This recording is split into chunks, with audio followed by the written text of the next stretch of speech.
किसने सोचा था कि हमारे इंडिया में जहां पर large amount of audience animation movies देखती तो हैं, पर यहां खुद इंडिया में एनिमेशन मूवीज का अकाल लगा हुआ है। जहां पर एनिमेशन मूवीज बननी तो शुरू हुई थी, पर लोगों द्वारा उसको इतना ज़्यादा सपोर्ट मिला नहीं और ना ही उसकी क्वालिटी इतनी ज़्यादा बढ़िया थी जिससे कि लोग उसे देख पाए। ऊपर से लोगों का ये माइंडसेट कि जो एनिमेशन होती है वो बच्चों के लिए होती है, प्लस इंडिया में एनिमेशन मूवीज़ को सीरियसली ना लेना, जिसकी वजह से हमारे इंडिया में जो भी एनिमेशन मूवीज़ बनी या तो फ्लॉप हो गई या तो एवरेज कलेक्शन कर पाई। लेकिन एक ऐसी एनिमेशन मूवी आई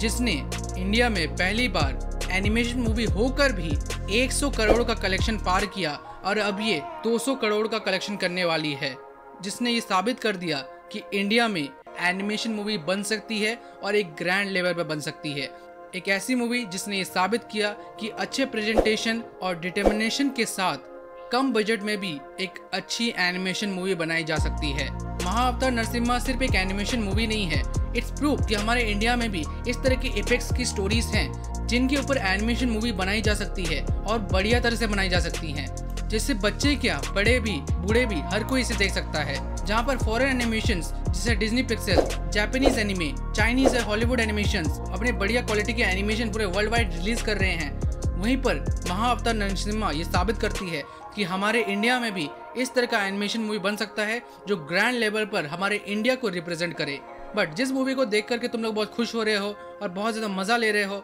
और ये सोच रहे हो कि फाइनली इंडिया में भी एक एनिमेशन मूवी आ गया, जिस मूवी को देखकर आज तुम लोगों को मज़ा आ रहा है, स्टार्टिंग के टाइम पे तो इसके मेकर्स को लगा था कि क्या ये मूवी बना पाएंगे कि नहीं। तो आज के वीडियो में हम महाअवतार नरसिम्हा के इस पूरी जर्नी के बारे में बात करने वाले हैं और इसके कुछ नेगेटिव रिव्यूज और क्वेश्चंस के बारे में बात करने वाले हैं, और मैं तुम्हें बताऊंगा महाअवतार नरसिम्हा की ग्रेट टू ग्रैंड की स्टोरी के बारे में, किस तरह ये इंडिया की पहली एनिमेशन मूवी बनी जिसने 200 करोड़ का कलेक्शन पार किया। महाअवतार नरसिम्हा एक ऐसा प्रोजेक्ट था जिसके ऊपर काम आज से 5 साल पहले स्टार्ट हो गया था। इसके डायरेक्टर अश्विन कुमार एक ऐसे एनिमेशन मूवी बनाना चाहते थे जो अब तक इंडिया में ना बनी हो। हम ही जानते हैं कि हमारे इंडिया में एनिमेशन मूवीज को लेकर कैसी हालत है, जहाँ पर लोग मेड इन इंडिया एनिमेशन की बात तो करते हैं पर कोई इसके ऊपर कंट्रीब्यूट नहीं करना चाहता, क्योंकि उसके ऊपर बहुत ज्यादा रिस्क है। फर्स्ट तो कि हमारे इंडियन एनिमेशन की हिस्ट्री बहुत ज़्यादा बढ़िया नहीं है। अब तक जितने भी एनिमेशन मूवीज़ बनी जो अच्छे खासे अमाउंट में बनी वो या तो फ्लॉप हो गई या तो बस एक एवरेज कलेक्शन ही कर पाई। प्लस इसके एनिमेशन क्वालिटी को लेकर मैं बात नहीं करना चाहता, जबकि उस टाइम में जहाँ पर एनिमेशन क्वालिटी बाहर की मूवीज़ में इतनी ज़्यादा बढ़िया थी,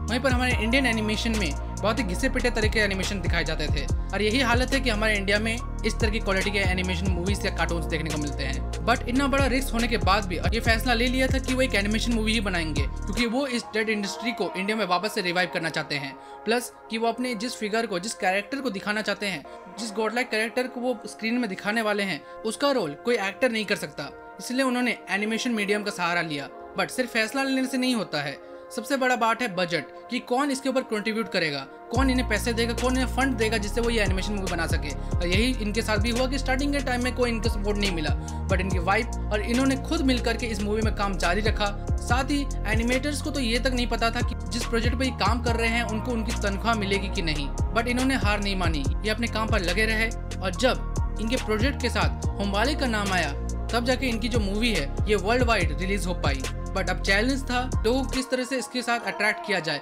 किस तरह से कनेक्ट किया जाए, जहां पर अश्विन कुमार खुद जाकर इस मूवी का प्रचार करने लगे, लोगों को बताने लगे जो इस तरह के एपेक्स, इस तरह की स्टोरी को पसंद करते हैं, वो भक्तगण जो इस तरह की मूवीज को देखना पसंद करते हैं, हमारी हिस्ट्री, हमारे एपेक्स को लेकर के जो स्टोरीज को वो इसे बड़े स्क्रीन में देखना चाहते हैं, उनको ये बताया, उनको ये दिखाया कि हमारी मूवी इस तरह से भव्य तरह से हमारे गॉड्स की स्टोरी को दिखाने वाली है। और ये चीज़ बहुत बढ़िया तरह से लैंड किया, जहाँ पर लार्ज अमाउंट ऑफ ऑडियंस इस मूवी को देखने गई और धीरे धीरे ये पूरे इंडिया में फैल गया। और जहाँ पर इसके स्क्रीन्स ना के बराबर थे वहाँ पर भी ये मूवी रिलीज होने लगी। अब पूरे इंडिया इस मूवी के बारे में बात कर रही है, और यह जिस डायरेक्टर को लोग पहले जानते तक नहीं थे, लोग उनके बारे में जानने लग गए हैं। और अगर इसके एनिमेशन क्वालिटी और इसके प्रेजेंटेशन की बात करें तो भाई वो तो सुपर है। मैं इसके एनिमेशन क्वालिटी की तुलना बाहर के एनिमेशन मूवी से नहीं कर सकता, क्योंकि इंडिया में ऐसे एनिमेशन मूवी अब तक बनी ही नहीं जिसकी हम लोग इसकी तुलना कर सके, क्योंकि ये जो मूवी है अब तक की बेस्ट एनिमेशन मूवी है इंडिया की। और इसका जो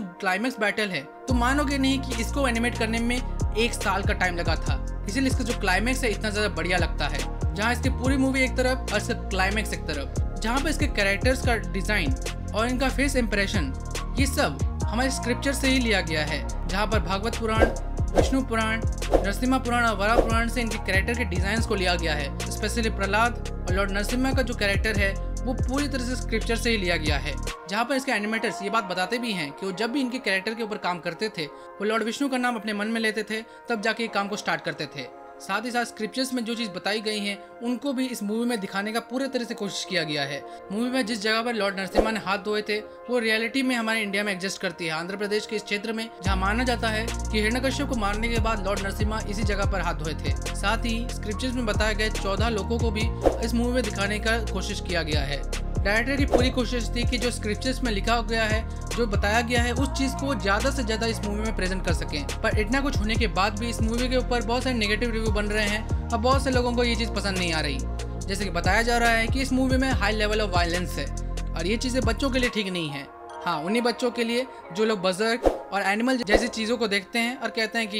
ये वायलेंस है। और वैसे भी जिस चीज़ में वायलेंस है उस चीज़ को दिखाने में कोई गलत बात नहीं है। साथ ही लोगों का ये भी कहना है कि इस तरह के एपिक्स को कार्टून के रूप में या एनिमेशन के रूप में दिखाना सही नहीं है। तो मैं उनके लिए बस यही कहना चाहता हूँ कि देखो, कोई भी चीज़ को प्रेजेंट करने का मेथड अगर कोई भी हो, अगर वो बढ़िया लग रहा है, लोगों को अच्छा लग रहा है और अगर वो स्क्रिप्चर्स या फिर किसी भी तरह के लोगों के भावनाओं को ठेस नहीं पहुँचा रहा तो वो बिल्कुल गलत नहीं है। और एक मिनट, ये लोग आदिपुरुष के टाइम में कहाँ गए थे? और लास्ट चीज़ जो इसकी शिकायत है वो है स्टोरीज को लेकर कि इसकी स्टोरी मेरे फोक टेल में अलग है, मेरे जगह में अलग है। तो भाई देखो, मैं मानता हूँ कि हर जगह हमारे जो स्क्रिप्चर्स में बताई गई स्टोरी हर जगह सेम नहीं है, कहीं पर कोई दूसरी है, कहीं पर कोई दूसरी है। एक ही गॉड को लेकर के उसकी जो स्टोरीज है वो अलग अलग क्षेत्र में अलग अलग जगह है। जैसे कि बहुत लोग का ये भी मानना है कि जो लॉर्ड नरसिम्हा है शिव के अवतार सर्वा ने शांत किया था और इस चीज़ को इस मूवी में क्यों नहीं दिखाया गया। तो भाई पहले तो ये बात ध्यान रखो कि जो डायरेक्टर हैं उन्होंने इसकी स्टोरी को श्रीमद् भागवत पुराण, विष्णु पुराण, नरसिम्हा पुराण और वराह पुराण से लिया है और जो लॉर्ड सर्वा की स्टोरी है शिव पुराण और लिंग पुराण से है। और अगर अब तुम ये सोचोगे कौन सी सही है कौन सी गलत है, तो इसका पहले तो मैं एक अच्छा तरह से तुम्हें समझा देता हूँ। जो मेरा पर्सनल थॉट है और जो इसका आंसर देने वाला हूँ वो चीज़ सुन के भी तुमको अच्छा लगेगा कि हमारे मान्यताओं में भी मल्टीवर्स का जिक्र है और इसलिए मैं मानता हूँ कि जिस क्षेत्र में जिस कहानी को बताया गया है अलग अलग ब्रह्मांड की अलग अलग स्टोरीज हो सकती हैं, इसलिए वो तुम्हारे क्षेत्र की भी स्टोरी हो या मेरे क्षेत्र की स्टोरीज हो। पर जो कुछ भी हो, इंडिया में अब एक ऐसी मूवी आ चुकी है जो अभी 200 करोड़ का कलेक्शन करने वाली है और आने वाले टाइम में इसकी जो अपकमिंग मूवीज होगी उसका एनिमेशन क्वालिटी फार बेटर होगा, क्योंकि अब डायरेक्टर के ऊपर रिस्क नहीं है कि वो इस तरह की मूवी बनाएंगे और वो काम ना करे। और अगर तुम्हें भी ये मूवी अच्छी लगी है तो कमेंट करके बताना इसमें क्या क्या तुम्हें अच्छा लगा। साथ ही अगर तुम्हें वीडियो अच्छी लगी है तो इस वीडियो को लाइक करो, चैनल को सब्सक्राइब करो। मैं इस तरह के कंटेंट बनाता रहता हूँ। मिलता हूँ तुम्हें किसी अगली वीडियो में, तब तक के लिए बाय।